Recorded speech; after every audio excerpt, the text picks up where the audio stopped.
வணக்கம் விஜயண்ணா, மறுபடியும் நான் தான். அது முன்னாடி ஒரு வீடியோவில் ஏதாவது ஷார்ட்டாக தான் பேச முடியுறதுனால என்னால் ஃபுல்லாக சொல்ல முடியல. ஸோ நான் வந்து என் குழந்தைக்கு உதவி கேட்டிருந்தேன். என் குழந்தை மாதிரி பாதிக்கப்பட்ட குழந்தைங்களுக்கு உதவி கேட்டிருந்தேன். ஏதாவது அது உங்கள் கோடி ரசிகர்கள் வந்து ஒரு சின்ன உதவி 50 100 ஹெல்ப் பண்ணாவே காப்பாற்ற முடியும்னு கேட்டிருந்தேன் நான். ஸோ இப்போ வந்து நான் சொல்கிற விஷயத்தில் உங்களுக்கு எதனா நம்பிக்கையோ இல்லைன்னா எல்லா நியூஸ் சேனல்லையும் வந்து என் குழந்தைய பற்றின நியூஸ் வந்து வந்திருக்கு. அது ஜனவரியில் அப்புறம் வந்து மார்ச்சில் வந்து கொடுத்துருக்குறாங்க. தந்தி, புதிய தலைமுறை, நியூஸ் தமிழ், பாலிமர், அதுக்கப்புறம் வந்து மலைமலர் நியூஸ் பேப்பரில் எல்லாத்துலேயுமே வந்திருக்கு. அது எல்லாமே எங்கள் இன்ஸ்டாகிராம் பேஜ்லேயும் நாங்கள் போட்டிருக்கோம். ஷத்விகா _fights SME அப்படிங்கிற இன்ஸ்டாகிராம் சேனலில் போட்டிருக்கோம்.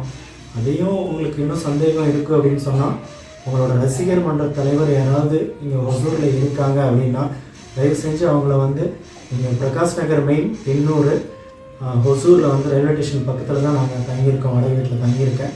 நான் பெங்களூரில் ஒர்க் பண்ணிகிட்டு இருக்கேன், சாஃப்ட்வேர் இன்ஜினியர். ஸோ உங்களுக்கு எதாவது சந்தேகம் இருக்குன்னா அவர் மூலமாக வந்து நீங்கள் வெரிஃபை பண்ணிவிட்டு கூட எங்கள் குழந்தைங்களுக்கு ஒரு உதவி செஞ்சு காப்பாற்றி கொடுத்தீங்கன்னா நாங்கள் வாழ்நாள் முழுக்க அவங்களை மறக்க மாட்டோம். உங்களுக்கு என்றைக்குமே நன்றி கடன் போட்டிருக்கோம்.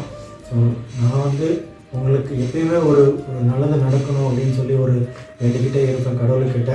ஸோ கண்டிப்பாக வந்து இந்த உதாசீனப்படுத்தாமல் எங்கள் குழந்தைக்காக கொஞ்சம் உதவி பண்ணி கொடுங்கண்ணா ப்ளீஸ்.